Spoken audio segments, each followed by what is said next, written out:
Sevens golden ഡയമണ്ട്സിലേക്ക് സ്വാഗതം. പൊന്നു വാങ്ങാൻ പൊന്നുവേണം. ഇത്തവണ സെവൻസ് നിങ്ങൾക്കായിട്ട് എത്തിയിരിക്കുന്നത് ലക്ഷം ഓഫറുമായാണ്. നറുക്കെടുപ്പിലൂടെ തിരഞ്ഞെടുക്കപ്പെടുന്ന 10 പേർക്ക് 10,000 രൂപ വീതവും കൂടാതെ നിരവധി സമ്മാനങ്ങളും. അപ്പോൾ തീയതി മറക്കണ്ട, ഓഗസ്റ്റ് 20 മുതൽ സെപ്റ്റംബർ 15 വരെ. അപ്പോൾ ഏവർക്കും സെവൻസ് ഗോൾഡൻ ഡയമണ്ട്സിന്റെ ഹൃദയം നിറഞ്ഞ ഓണാശംസകൾ. കോതമംഗലം കോളേജ് തെരഞ്ഞെടുപ്പ് വിജയികൾക്ക് അനുമോദനവും വിദ്യാർത്ഥി സംഗമവും നടത്തി. പല്ലാരിമംഗലം CH ഗ്ലോബൽ കമ്മിറ്റിയുടെ നേതൃത്വത്തിൽ കോതമംഗലം താലൂക്കിലെ കോളേജ് തിരഞ്ഞെടുപ്പുകളിൽ വിജയിച്ച MSF പ്രതിനിധികൾക്ക് അനുമോദനവും വിദ്യാർത്ഥി സംഗമവും നടത്തി. കൂവള്ളൂർ സ്കൂളിൽ നടത്തിയ അനുമോദന യോഗവും വിദ്യാർത്ഥി സംഗമവും മുസ്ലിം ലീഗ് സംസ്ഥാന സെക്രട്ടറി അഡ്വക്കേറ്റ് മുഹമ്മദ് ഷാ ഉദ്ഘാടനം ചെയ്തു. കാസർഗോഡ് പള്ളിക്കര പഞ്ചായത്തിൽ വിളിച്ചു. ഞങ്ങൾക്ക് ആദ്യം കയറിയാൽ ആ കോളുകളൊക്കെ തിരിച്ചു വിളിക്കും. കാരണം അവിടെ വോട്ടസിന്റെ പ്രശ്നം നടന്നുകൊണ്ടേയിരിക്കുകയാണ്. കോഴിക്കോട് ജില്ലയിൽ നിന്ന് 3 പഞ്ചായത്തുകൾ വിളിച്ചിട്ടുണ്ട്. അവരവരുടെ പ്രശ്നങ്ങൾ അവർ പറയണം. കാരണം നിയമപ്രശ്നങ്ങൾ ഞാൻ നോക്കുന്നു എന്നുള്ളത്. പല്ലാരിമംഗലം പഞ്ചായത്ത് നമുക്ക് നഷ്ടപ്പെട്ടിരിക്കുന്നു കഴിഞ്ഞ തെരഞ്ഞെടുപ്പ്.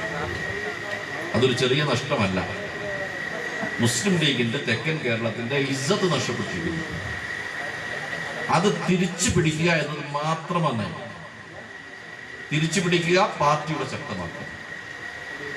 എന്തിന്റെ പേരിലെങ്കിലും അതിന് ഒരടി നമ്മൾ പുറകോട്ട് വെച്ചിട്ടുണ്ടെങ്കിൽ. മുഹമ്മദ് മുറിയോടി അധ്യക്ഷത വഹിച്ചു. ലീഗ് ദേശീയ secretary TA Ahammed Kabeer, league ജില്ലാ പ്രസിഡന്റ് ഇൻചാർജ് ഇബ്രാഹിം കവല, മുൻ panchayat president PK Moithu, block panchayat അംഗം നിസാമോൾ ഇസ്മായിൽ, മുഹമ്മദ് ഇക്ബാൽ, ജലീൽ പുല്ലാരി, അലി അൾട്ടിമ, സലീം മുഞ്ചക്കൽ, ഷാബിർ അലി, ബാവ മുറിയോടി, റഷീദ് പെരുമ്പുശാലി, അലി ചുള്ളിയിൽ, അഷ്റഫ് അറക്കൽ, നീലാർ കുന്നേക്കുടി, K മുഹമ്മദ് തുടങ്ങിയവർ സംസാരിച്ചു.